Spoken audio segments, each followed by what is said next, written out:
Boa noite, pessoal. Dando continuidade, então, ao gerenciamento de projetos do PMBOK, hoje nós vamos entender como funciona a última etapa, o ponto 9 do projeto, tá? Relembrando aí todos os anteriores, nós vão fazer atividades na sequência dessas informações, tá bom? Mas hoje a gente vai começar a ver o último ponto.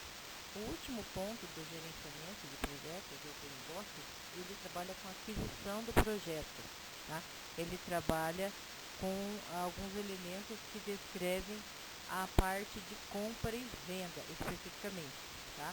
Então, ele trabalha ali compra, como adquirir o produto, outros serviços que podem ser agregados a esse primeiro, tá? E trabalhar com os contratos. Então, como que funciona? A maioria de nós, como a gente comentei com vocês, nós fazemos pelo menos um produto, normalmente para alguém que já está interessado, alguém que já manifestou interesse de compra, aquisição do nosso software, do nosso serviço ou do nosso produto, tá? Quando a gente faz esse levantamento para uma primeira empresa ou para uma pessoa em particular, nós podemos posteriormente oferecer esse produto a outras pessoas também, ou oferecer esse sistema, desde que ele atenda alguns detalhes específicos solicitados por aquele órgão, tá? Como é o caso, por exemplo, de uma gestão pública, de uma gestão administrativa, de um software exclusivo em relação a isso. Então, a primeira parte da aquisição do projeto, ela trabalha com planejar compras e aquisições. Aqui entra a parte de compras em relação a fornecedores e logística, principalmente, tá?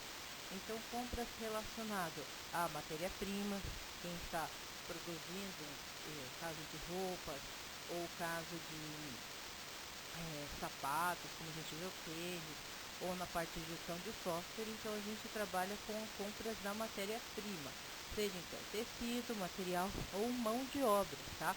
Como é o caso aqui dos desenvolvedores de sistemas, então eles são específicos para trabalhar e fazer um contrato com aquelas pessoas que nós já estávamos planejando anteriormente, tá? Planejar futuras contratações. Vamos dizer então que eu tenho que deixar esse sistema mais abrangente, esse produto mais abrangente para que atenda outras empresas. Então, o gerenciamento de aquisição, o principal objetivo dele é encerrar a negociação, a compra e a venda com o primeiro cliente e fazer desse produto ou desse sistema abrangente a outras pessoas, a outras empresas, tá? Então, planejar contratações na aquisição do que? Mão de obra ou produtos para que a empresa ou projeto ele venha a ser ampliado. Então, eu vou ampliar a minha compra de tecido, não só com o fornecedor X, mas com Y. Eu vou fazer contratações de pessoas que farão manutenção de sistema pontos, por exemplo, ou contratação de pessoas que vão inserir o meu software em máquinas de produção, por exemplo, tá?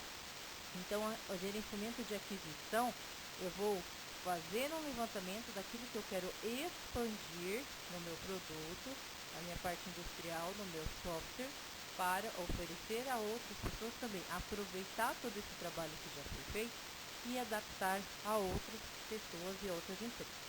Solicitar resposta do fornecedor, é o contrato que nós fizemos anteriormente, e fazer com que esse contrato cresça, né, e que o fornecedor entenda a responsabilidade dele em entregar matéria-prima, entregar mercadoria para nós, para que não venha a ter falhas e problemas futuros, tá?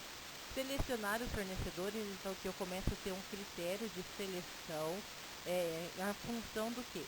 De ver qual aqueles que me oferecem uma matéria-prima de qualidade e no preço mais acessível. Então, selecionar fornecedores é quando a gente já está um pouco mais estável com o primeiro cliente, eu já recebo de um primeiro cliente e agora eu tenho mais tempo ou consigo ampliar a minha pesquisa de fornecedores para ver aqueles que podem oferecer maior benefício, maior desconto, melhor qualidade do material, tá? Então, esses dois tópicos, solicitar respostas e selecionar fornecedores, é específico para ampliar os fornecedores de matéria-prima, de software e de serviço, tá?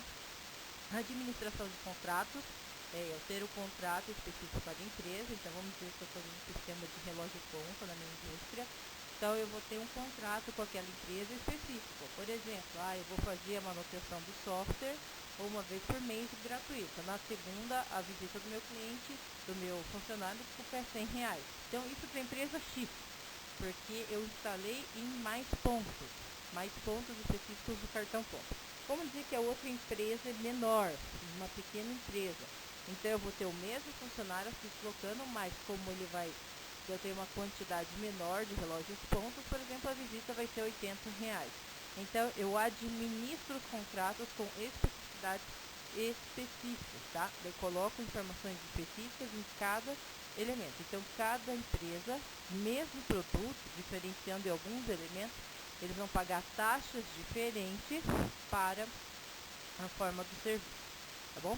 E aqui a gente encerra o contrato fazendo a vistoria dessa análise, tá?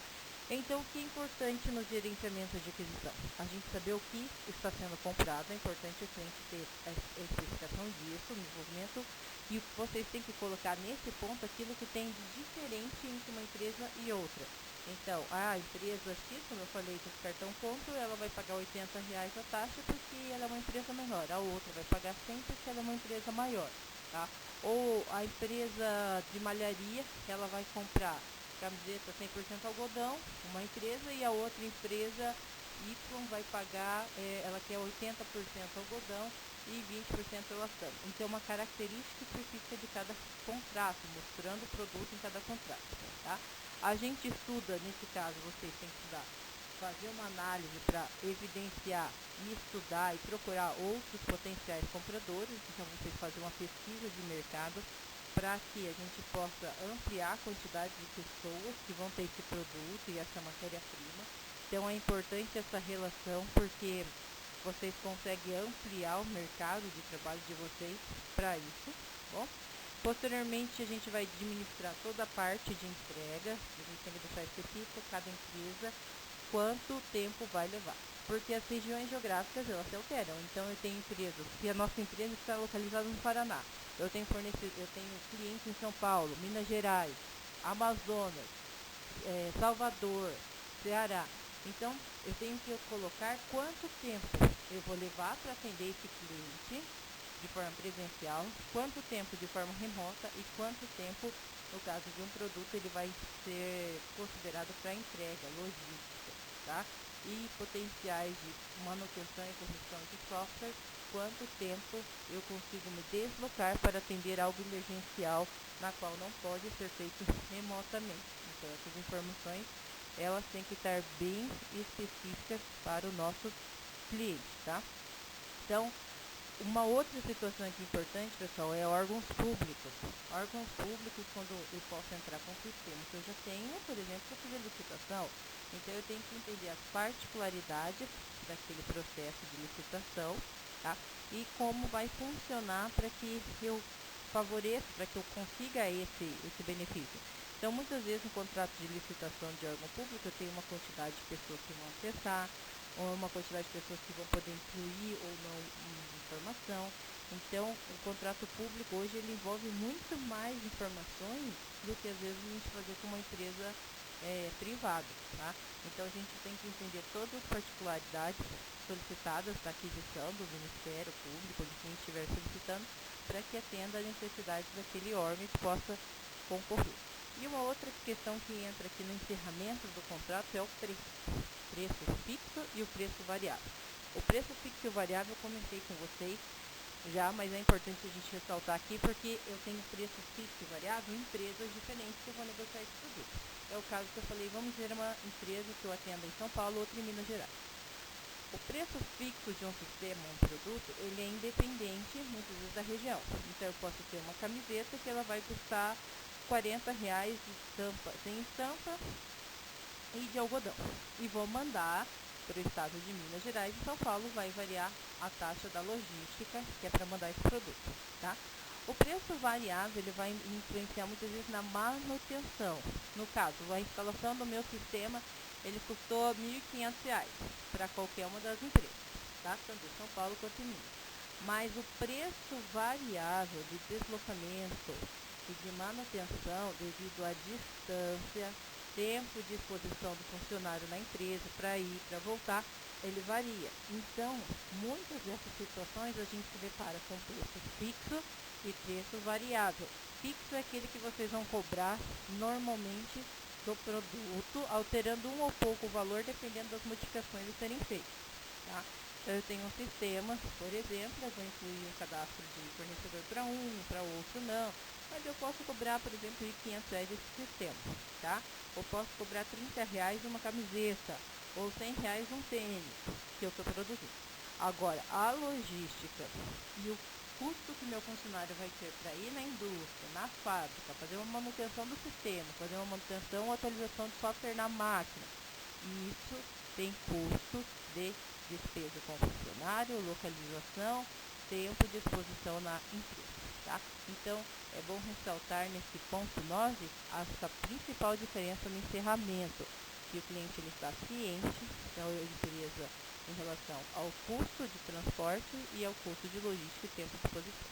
Tá bom? Assim a gente encerra a parte de gerenciamento de projeto, o PMBOK, e nós vamos dar continuação numa outra ferramenta, tá? Para tirar as dúvidas, entrem no fórum, por favor. Obrigada, até mais.